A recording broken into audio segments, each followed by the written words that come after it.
Welcome back to Previously on Pod. This is Gracie. And today we are going to talk about one of my favorite films from the nostalgia world, and that is 10 Things I Hate About You.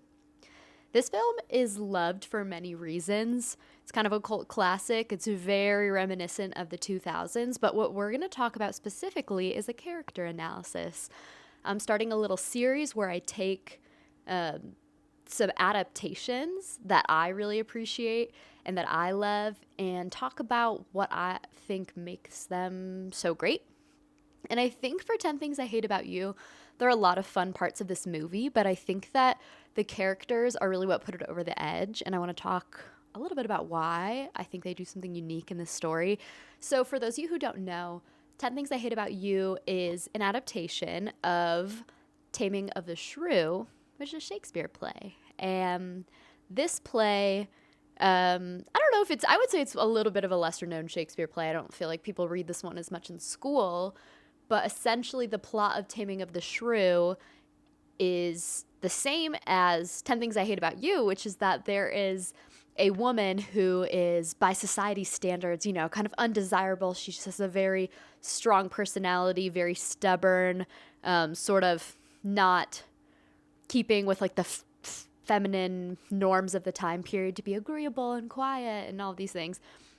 And so there is a plot to try and kind of marry her off to somebody. And if she can be won over, then our other characters can succeed and have their own love story. So I think a good deal of what I love about the characters comes from the original source. But we're going to mostly talk about 10 Things I Hate About You, since that's what I'm more familiar with. I don't even think I've ever read Taming of the Shrew. Maybe like parts of it. But anyway, 10 Things I Hate About You stars Joseph Gordon-Levitt, who's one of my favorite actors. I think he just has a very fun kind of leading man type role. This movie, he was probably, in his early 20s or, late teens when he did this film. I'm guessing it was one of his early ones. But I think in some ways the role he plays is similar to what he plays in like 500 Days of Summer, in that he's kind of like the everyday man. And I think that works really well for this story, being like he is our entryway into the world. And I feel like for him, he kind of, I don't know, he makes us very like open to the world of high school. I believe he's like, I'm trying to remember. I don't remember if he's a new kid. You can correct me if I'm wrong. He's either a new kid to the school. Yeah, you know what? I'm actually pretty sure that's what it is. He's a new kid to the school. And so we are kind of the new kid with him. And he's very much like, not like nerdy guy, I would say, but again, like just the average Joe going after the girl. Very similar to his setup in 500 Days of Summer. And I feel like that works really well for this film. One of the things that I really love about 10 Things I Hate About You is that there's really 4 main characters. The people who get a ton of attention would be Kat, which is Julia Stiles' character, and Patrick. And I feel like maybe Heath Ledger is the most famous part of this movie, and he's who plays Patrick. He's the male love interest. They're kind of the main story. Again, Kat plays like the shrew. Patrick plays the guy who is kind of secretly trying to win her over. And so even though the setup of the story makes it sound like those two would be the pawns of the story, it kind of flips the story on its head, and they actually become the protagonist and the most memorable part. If you haven't seen this movie, you might have even seen a clip at least of Heath Ledger like running up and down the bleachers outside while the girl Kat is at soccer practice, and he's like holding up a boombox, or I think it's the marching band is with him, asking her to the school dance or just asking her to forgive him, something like that. And it's memorable and funny, and Heath Ledger is just so lovely and enigmatic in this movie. And so we'll talk a little bit about why he has given the movie staying power. But my favorite people in the movie are actually the other 2 characters, which would be Joseph Gordon-Levitt's character, Cameron, our main character, and Bianca, Kat's little sister. So one thing that I find so fascinating about this movie is that they take kind of our side couple, Cam and Bianca, and make them the central plot in a lot of ways. What I mean by that is the catalyst, the impetus for the movie is Cam coming to school, seeing Bianca being so taken away, by her beauty. A very simple love story, right? A very B line, B story, romance. It's just two cute kind of kids who are sweet, and the boy likes the girl. That's literally it. Boy likes girl. This ends up being our catalyst because Cam finds out that Bianca cannot date unless her sister is also dating. It's like a weird translation over from whatever the rules of society were in Shakespeare's time that made that make more sense. But it does kind of work. It's like there's the overprotective dad, and, it's like you can't date till you're 16, and then it's like, no, now you can't date till your sister dates. And the whole idea is that Kat is like an really like angry feminist type girl who hates men and is never going to date, and Bianca is like your social normative little princess popular girl who is just so defeated because she wants to go on a date. And what I find really fun about this movie is that the driving love story of Cam and Bianca, boy likes girl, ends up connecting us to our main love story, which ends up being Patrick and Kat. It's one of the only movies I've ever seen, if not the only one, where our main love interest, main love story is not, like, none of those characters are there from the beginning. They're kind of added on and then made the focus.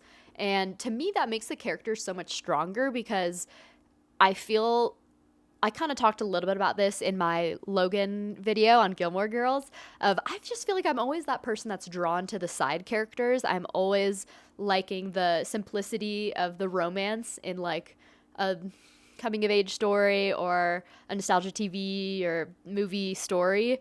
I'm always really loving the kind of more simple side characters, and you usually don't get a whole lot of them, and they're never given a ton of thought. But in this film, undeniably, they're given a ton of screen time and are the most important part of the movie, right? Kat and Patrick would have never had to meet. They would never be taking up time on the screen if it wasn't for, Cameron's plot to get Kat a date. Well, who's the horrible guy that can put up with her? Oh, this random guy that rides a motorcycle at my school. I'm going to see if I can pay him to date Kat.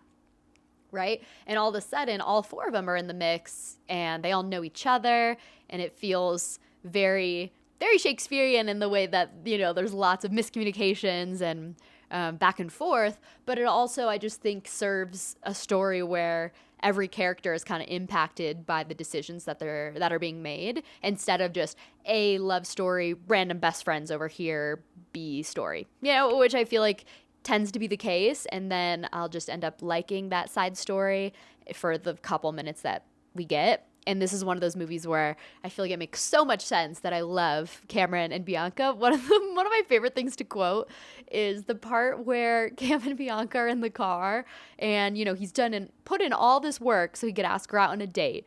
Got her sister a boyfriend. He's ready to go. He's gonna ask her to, I don't know, some party or the dance. And she's like, oh, I'm going with somebody else, or I don't know, I don't know if I want to go with you, something like that.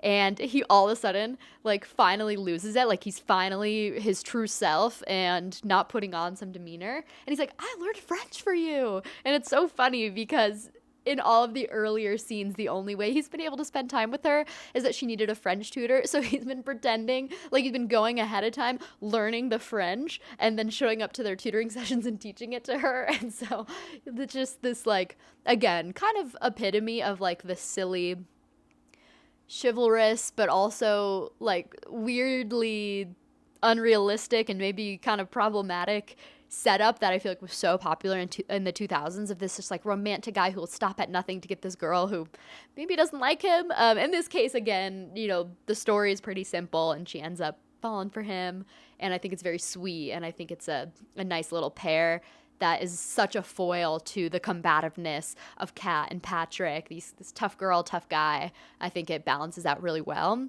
But I just love that, like, I learned French for you. Like, it's just such a perfect high school movie line. Again, it just gets at kind of that wholesomeness of the whole story, but especially Cameron and Bianca.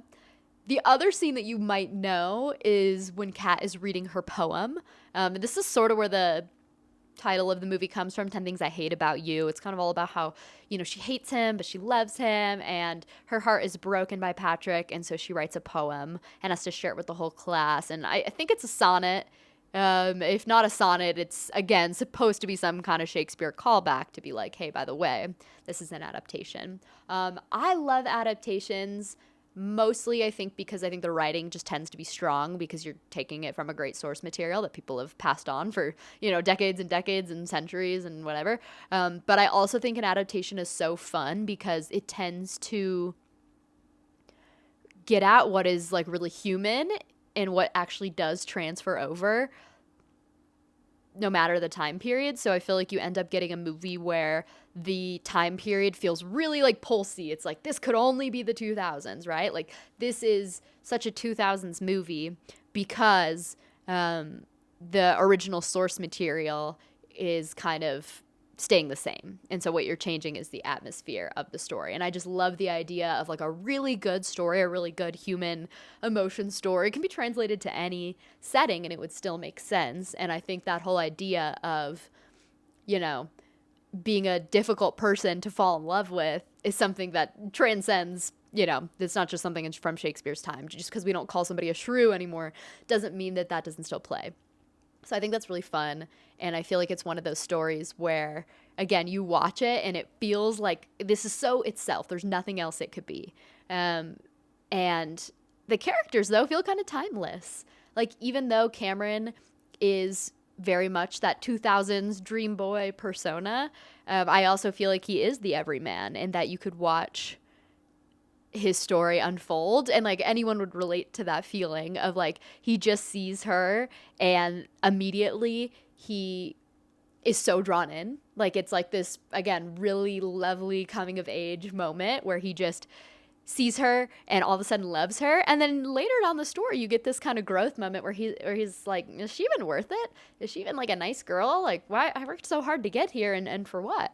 And so I think that that's one of those things that makes this story one that I always go back to and just love to laugh at and watch again because it's so high school and it's so being a young person and, you've got this idea of who somebody is. I think that also makes this adaptation work really well for the 2000s because the 2000s were, at least in movies, a pretty, like boxed in kind of stereotypical conventional time period. I'm thinking of Mean Girls just really setting the tone for oh yeah, these are the plastics, these are the band kids, and these are the whatevers. I feel like we're in this time period where everything is very standardized and everything is very labeled, and I think that works very well when you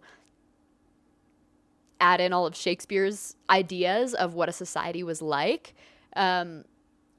Yeah, it's interesting how many different atmospheres that can translate to. And in some ways, I feel like we're moving away from that, where movies aren't as cookie cutter in their subject matter.